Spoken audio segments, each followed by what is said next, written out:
Safety experts are warning that the rise of cheap chargers for electrical items like mobile phones, laptops and even e-cigarettes could be putting people and their properties at risk. It comes after 3 generations of one family died in a house fire in Sheffield last month.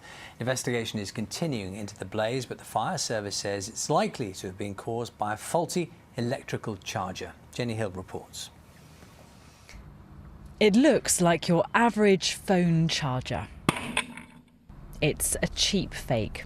It doesn't meet the UK standards at all. Ray and Mike are testing a random selection of chargers for us. They're mainly unbranded, they're from shops around London, and they could kill you. This one isn't properly insulated.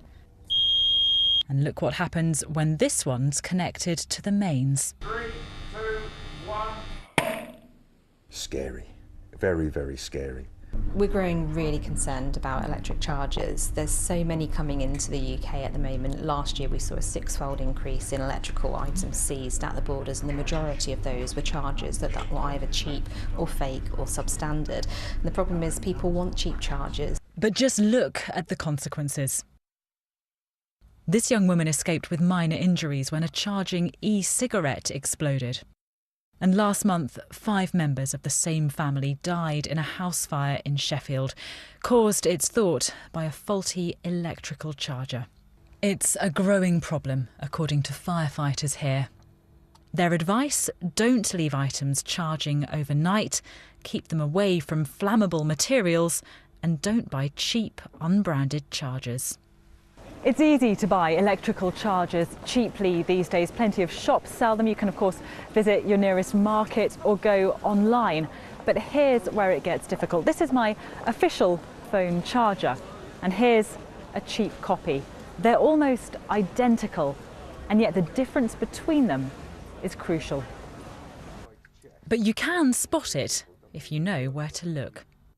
It's a legal requirement that the product is marked with the manufacturer's name and the model number. If there's no manufacturer mark, or the pins are shorter than usual, chances are it's counterfeit or substandard. Mike and Ray have tested 9 different chargers for us. Just 2 they found are safe to use. Jenny Hill, BBC News. Those pictures are quite something. Kevin Ronan from South Yorkshire Fire and Rescue was watching them. I mean, have you seen the aftermath of this sort of thing happening? Yeah, we've seen, you know, the devastating effect of these fires due to the chargers. The unbranded chargers are the main ones that are causing the problems. And you could see, so just sort of, when you go into a house, you go into a fire, you can track it right back to one socket and one connection. Is that yeah, how it works? we work closely with the police and forensic experts to do a thorough investigation, which we did on the incident in Sheffield. That took over 4 days. The fire was very intense, and it spread rapidly throughout the property. And they tried to find the room of origin, which they did do, and then the source of the fire.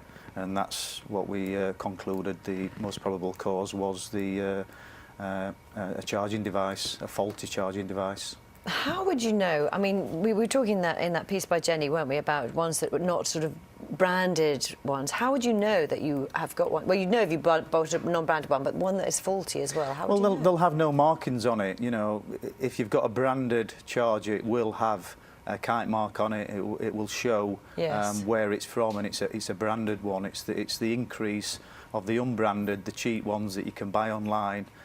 1.8 million chargers were bought online last year in the UK, a massive increase. There's no regulation for them, and we just want to, you know, encourage your viewers not to charge them unattended. Don't charge them overnight, because you know that's when they can obviously overheat. Well, yeah, no, I mean, it's really frightening looking at those images there, when those sparks emerge. You were saying about not charging overnight. Now, do those rules apply even if you know you have a legitimate charger? Well, is that a sort of principal position you take? Yeah, if you have a branded charger, well then the risk is very low. I'm not saying that the risk is nil, but the risk is very low. If you're using an unbranded, unregulated charger, well then it increases the risk of that overheating, because there's, you know, it's not specific for that particular device.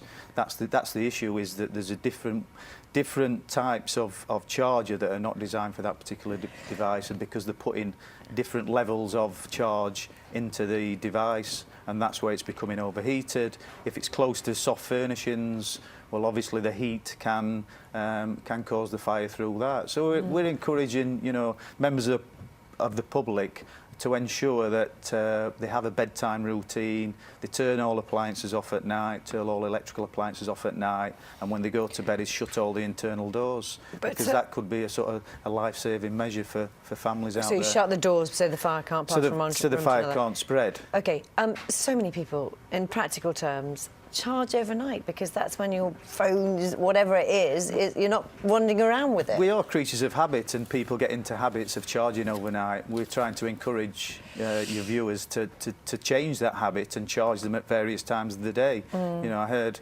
a radio sort of interview taking place in Sheffield after some of the prevention work that we did recently, where they heeded that advice, and they now are going to change the habit of charging it overnight and charge it in the day when they're there, because you know, you don't want an accident, something, a fire occurring from one of these chargers when you're asleep and you're not alert. But in the unlikely event that you're going to get a fire, you need to ensure that you've got working smoke alarms and that you have an escape plan. Consider, you know, what you're going to do in the unlikely event of a fire.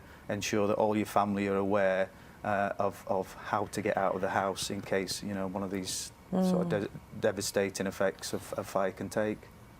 Kevin, thank you for your time this morning. Okay, no problem. Very sound advice. Thank you very Yes. much.